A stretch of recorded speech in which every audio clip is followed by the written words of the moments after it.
Bonjour et Marie-Hélène, Bonjour. merci beaucoup d'être avec nous. Alors vous étiez professeur d'histoire géo à l'école alsacienne à Paris. Dans vos classes, Gabriel Attal, le plus jeune ministre de la Ve République, vous l'avez eu au lycée, première et en terminale. Première et terminale. Voilà. Il était au premier rang ou pas? Dites-nous la vérité. Non, il n'était pas au premier rang, il n'était pas au fond de la classe, il était, je ne sais pas, au deuxième, troisième, je dois dire que je ne me souviens plus très bien. C'était un élève attentif, ça je peux vous le garantir, Mais alors concentré. attendez, j'ai une question, parce que Oui. concrètement, en tant que prof, on ne peut pas se souvenir de tous ses élèves. Vous vous Non, mais souvenez on se vraiment souvient- de lui? Oui, on se souvient quand même de certains élèves. Et pourquoi lui alors? Lui et d'autres, parce que, je dirais, il sortait du lot. Dans une classe, vous savez, d'ailleurs c'est amusant dans une classe, hein, parce que je ne vais pas donner les statistiques, mais vous avez pratiquement un tiers d'élèves qui sont assez... enfin, qu'on oublie. Effacé, Voilà, et hein. lui, il ne l'était pas. Et lui, il ne l'était pas, mais il ne se manifestait pas. Mais il y a des élèves, de par leur façon de travailler, les copies qu'ils rendent, leur attitude, leurs résultats, dont on se souvient davantage, bien sûr. Alors, comment était-il comme élève? Et quand je vous dis ça, je vous demande de donner de l'espoir à tous les lycéens là, qui sont en train de regarder et qui se disent « J'en ai marre, j'ai eu des mauvaises notes à mon contrôle d'histoire. Oui. Comment il était, lui? Est-ce qu'il était vraiment premier de la classe? Non, il il n'était pas premier de la classe. C'est un très bon élève, mais de toute façon, il n'y a pas de premier de la classe, surtout à l'école alsacienne. Hein. C'est pas le... Et puis, dans la classe où il était, cette année-là, en 2007, tous les élèves ont eu le bac, bien sûr, du premier coup, mais beaucoup avec mention. Et lui, en plus, il a intégré tout de suite Sciences Po par concours, puisqu'à l'époque, on passait un concours. Directement après le bac. Donc, il n'était pas premier de la classe, il faisait partie du groupe des très bons élèves. Vous avez un souvenir particulier de lui qui vous revient comme ça? J'ai un souvenir, oui, que j'ai déjà dit plusieurs fois, un jour où il vient me voir à la fin du cours, comme ça arrivait souvent, hein, les élèves aiment bien venir échanger à la fin parce qu'ils peuvent poser des questions, puis soit qu'ils... C'est les faillots, ça, qui Non, font ça. pas du tout, c'est que... Si. Non, parce que vous avez des fois des élèves timides qui n'ont pas compris quelque chose, ce n'est pas son cas, hein, et qui viennent poser une question à la fin du cours parce qu'ils n'ont pas osé la poser dans leurs camarades, parce qu'ils auraient eu l'air idiots. Alors, qu'est-ce qu'il vous a demandé? Alors, lui, il est venu et il m'a demandé si, au vu de ses résultats, je pensais qu'il avait une chance d'intégrer Sciences Po. Et vous lui avez dit? Oui.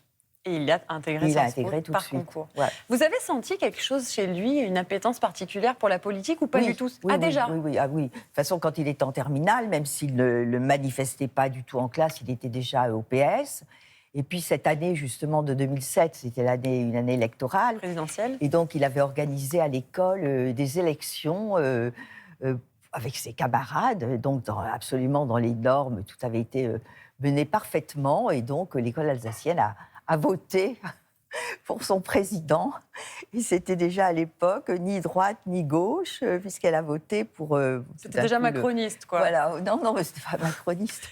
Alors, vous dites que certains profs se souviennent d'élèves, et nous, les élèves, évidemment, on se souvient de certains profs, profs qui nous ont marqués. Oui. Lui, ça a été son cas avec vous. Il vous a rendu hommage lors de sa passation de pouvoir avec Pape Ndiaye à l'éducation. Pourquoi vous pensez qu'il se souvient de vous comme ça? Vous savez, c'est difficile à dire. Hein. J'ai d'autres élèves avec lesquels je suis encore en contact. On ne sait pas. C'est justement le miracle, la gratitude, mais aussi le miracle du métier de professeur. C'est qu'on s'aime sans rien savoir. Et puis finalement, quand même, ça sert à quelque chose. Qu'est-ce que ça vous a fait quand vous avez entendu votre nom? Alors, je vais vous dire, je ne l'ai pas entendu parce que je n'ai pas écouté la passation de pouvoir.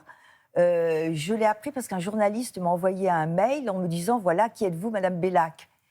Et du coup, j'ai regardé, évidemment. Ça m'a émue, parce que c'est quand même extrêmement gentil de sa part. Et puis, bon, je ne suis pas la seule. Hein. Vous êtes toujours en lien avec lui? Oui, de temps en temps. Vous lui avez écrit, là, pour le Je féliciter? l'ai félicité. Il vous a répondu? Non, vous croyez qu'hier après-midi, il avait autre chose à faire qu'à répondre à tous les SMS qu'il a dû recevoir. Hein. Et alors, en tant que prof, comment vous l'avez trouvé au ministère de l'Éducation nationale? Alors, il est Excellent. resté que 6 mois. Ah non, mais vous l'avez trouvé excellent? Je l'ai trouvé formidable. Parce que je vais vous dire, il y avait notamment une grande idée que j'avais, parce que moi, quand j'ai commencé à enseigner, il y avait encore ce qu'on appelait les classes de niveau. C'était avant la réforme Abi. Et puis, il y a eu cette réforme Abi, on a décidé qu'il fallait mettre tous les élèves ensemble, avec... par exemple, moi, je suis normalienne. Quand je suis sortie de l'école, on m'a nommée dans un collège sur une zone de transit. Parce qu'il fallait que les meilleurs profs, entre guillemets, aillent aux élèves les plus faibles. Donc, il y avait cette espèce d'idéologie, à mon avis, complètement idiote, que l'égalité était à ce prix-là, alors que ce n'est pas du tout ça. Moi, j'ai eu les deux types de classes.